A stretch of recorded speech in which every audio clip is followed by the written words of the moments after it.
ఎఫెసీయులకు రాసిన పత్రిక 4వ అధ్యాయం 27వ వచనం 28వ వచనం చదువుకుందాం. అపవాదికి చోటు ఇయ్యకుడి, దొంగిలవాడు దొంగిలెక్క అక్కరగలవానికి పంచి పెట్టుటకు వీలు కలుగు నిమిత్తం తాను చేతులతో మంచి పని చేయుచు కష్టపడవలెను.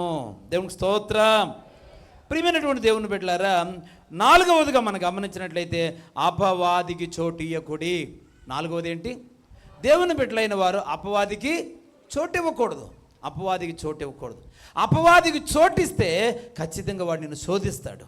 పిల్లరా, నీ జీవితంలో అనేక రకాలుగా వాడు రకరకాల మాటలు చెప్పి నీ బ్రతుకుని జీవితాన్ని అస్తవ్యస్తంగా మార్చేస్తాడు. కాబట్టి అపవాదికి ఏం చేయకూడదు?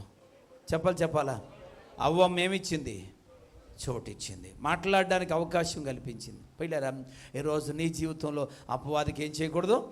చోటు ఇవ్వకూడదు. మరి ముఖ్యంగా కుటుంబాలు ఈరోజు చెడిపోవడానికి గల కారణం ఏంటంటే అపవాదికి చోటు ఇవ్వడం వలననే.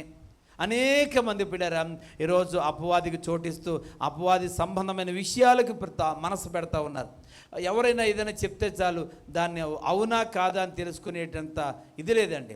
పిల్లరా, వెంటనే ఆ మాటను నమ్మేయటం. ఒకసారి వెనకడికి ఒక భార్య భర్తలకు పెళ్ళైన తర్వాత భార్య భర్తలకి ఒకసారి ఒకడు వచ్చి చెప్పాడట. ఏమనంటే వాళ్ళ ఆవిడతో అన్నాడట,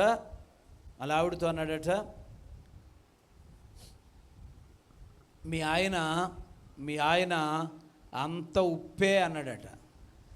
మీ ఆయన అంతా ఉప్పే, కాబట్టి అతను ఒళ్ళంతా ఉప్పే, నువ్వు ఎలా చేసుకున్నావో కానీ అన్నాడట వాడితో. ఇకపోతే పిల్లరా అయిపోయింది అంటే మా ఆయన అంతా మా ఆయన ఉప్పా అని చెప్పేసి అని ఈవిడ మనసులో పడిపోయి అలాగ ఆలోచిస్తూ ఉందంట. ఈలోగా వాళ్ళ ఆవిడ దగ్గరికి వెళ్ళి అన్నాడట, క్షమించాలి, ఆయన దగ్గరికి వెళ్ళి అన్నాడట, మీ ఆవిడ కుక్క అన్నాడట. మీ ఆవిడ ఎవరు? కుక్క. ఆవిడకి అన్ని కుక్క బుద్ధులే అని ఆయనతో చెప్పాడట. ఆవిడతోనేమో మీ ఆయన అంత ఉప్పే అన్నాడట. పిల్లరా, ఈ ఇద్దరికి కూడా మనసులో పాతుకుపోయిన విషయాలు మనసులో పెట్టుకొని వెంటనే పిల్లరా అదును చూసి సరిగ్గా పడుకొనిచ్చి అసలు ఉప్పుగా ఉన్నాడో లేదో చూద్దామని ఈమె వచ్చి ఏం చేసిందంటే కొంచెం అలా నాలికి ఒంటి మీద పెట్టి రుచి చూసిందంట. పిల్లరా, ఆయన ఏం చేస్తున్నాడంటే మా ఆవిడ కుక్క బుద్ధులు ఉన్నాయో లేదో చూద్దామని పడుకున్నట్టుగా ఆయన నటిస్తున్నాడు. పిల్లరా, పడుకున్నాడు కదా టేస్ట్ చూద్దామని ఈవిడి నాలిక ఒంటి మీద పెట్టిందంట. పిల్లరా, ఇద్దరికీ కన్ఫర్మ్ అయిపోయింది. దీనికి స్తోత్రం. ఇద్దరికి కూడా కన్ఫర్మ్ అయిపోయిందండి. ఏంటంటే ఆయనేమో ఈ మదన పడిపోయి బాత్తో స్నానం చేయకుండా ఆయన పడుకున్నాడు. చెమటంతా పట్టేసి ఉప్పగా ఉంది ఈవిడికి. నాలుగు పెట్టగానే ఉప్పగా ఉంది. వెంటనే మా ఆయన ఉప్పే కన్ఫర్మ్ అయిపోయింది. పొద్దున్న చెప్తాను ఈ సంగతి తేల్చేస్తారు అనుకుందట. పిల్లరా, అయితే ఆయన ఏమనుకున్నాడంటే కుక్కే అని చెప్పేసి అన్నాడు. ఇక నాలుగు పెట్టి ఇలా రుచి వస్తుందంటే కుక్క బుద్ధులు ఖచ్చితంగా ఈవిడిలో పుష్కలంగా ఉన్నాయి. ఈ రాత్రి మౌనంగా ఉండి పొద్దుడికి అటో ఇటు తేల్చేస్తానని ఆయన అనుకున్నాడట. దేవునికి స్తోత్రం. హల్లెలూయా. అపవాది ఏం చేస్తాడంటే చోటిస్తే అలాంటి లింకులన్నీ పెడతాడు. దేవునికి స్తోత్రం. హల్లెలూయా. వాడు ఐక్యతగా ఉండడం ఓర్వలేడండి. అపవాదికి ఉన్న లక్షణం ఏంటంటే కలిసి ఉండడం వాడు ఓర్చుకోలేడండి. ఐక్యతగా ఉండడం కలిసి ఒప్పుకోలేడు వాడు. ఒక భార్య భర్తలో లేక కుటుంబం ఐక్యతగా ఉంది అని అంటే ఖచ్చితంగా సాతానుడు పిల్లరం దాన్ని విడగొట్టి చెడగొట్టడానికి ప్రయత్నం చేస్తూ ఉంటాడు. అలాగే సంఘ బిడ్డలుగా మనం కలిసి ఉన్నామంటే అక్కడ ఏదో ఒక విరోధ భావాన్ని తీసుకొస్తాడు అపవాది. జాగ్రత్త గుర్తుపెట్టుకోవాలా. దేవునికి స్తోత్రం. హల్లెలూయా. పిల్లరా, ఈరోజు మనం కలిసి ఉండి మాట్లాడుకుంటూ ముందు కొనసాగుతూ ఉన్నాం. ఎవరో వారవలేని వారు ఏదో ఒక మాట చెప్పారంటే అది అవునా కాదో తెలుసుకోకుండా వాళ్ళ మాటలు పట్టుకొని మనసులో బాధ పెట్టేసుకొని వెంటనే వీళ్ళతో నువ్వు దూరం అయిపోయేటువంటి నీచమైన పద్ధతిని కొనసాగించక. దేవునికి స్తోత్రం. మీ ఐక్యతను చూడలేక అపవాది ఏం చేశాడు? పిల్లలు మీ మధ్యన శోధించే ప్రయత్నం చేశాడు. వాడికి నువ్వు అవకాశం ఇచ్చావు. పిల్లలు ఆ మాటలు నమ్మావంటే అర్థం ఏంటి? అపవాది ఎవరి దగ్గర ఉండడం. పిల్లలు విశ్వాసుల్లో కూడా అపవాది దూరతాడు. దేవునికి స్తోత్రం. 12 మంది శిష్యుల్లో ఒకడైనటువంటి ఇస్కరియోతు యోధాలో ఎవరు ప్రవేశించారు? చెప్పాలా?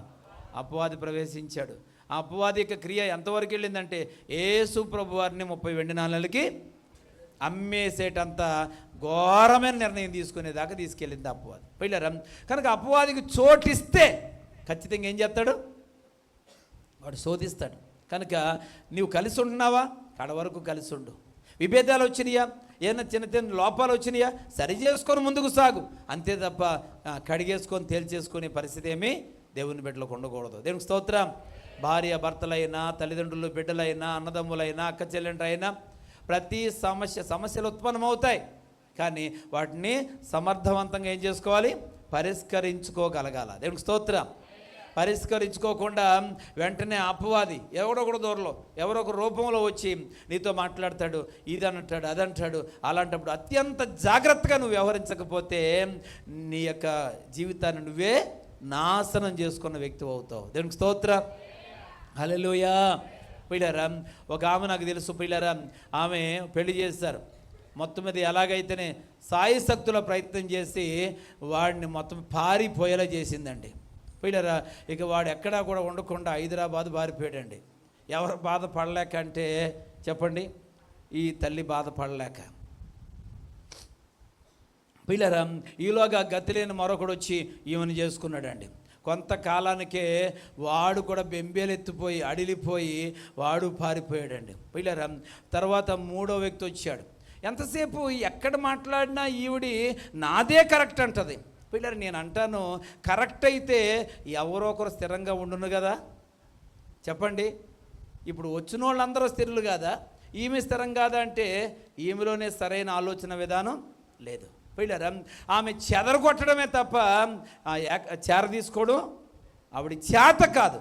కాబట్టి ఆవిడ జీవితాంతకాలం పిల్లరా ఎండిన మూడులాగా ఉండాల్సిన పరిస్థితి ఆమెకి ఏర్పడింది. కారణం ఏంటంటే ఆవిడకి ఆ సంగతి తెలియదు. దేవుని వాక్యం ఉంటున్న సహోదరి సహోదరుడా, నీ జీవితంలో నీవు నిలబెట్టుకోగలగాలి. నిలబెట్టుకోవాలంటే అపవాదికి చోటు ఇవ్వకూడదు.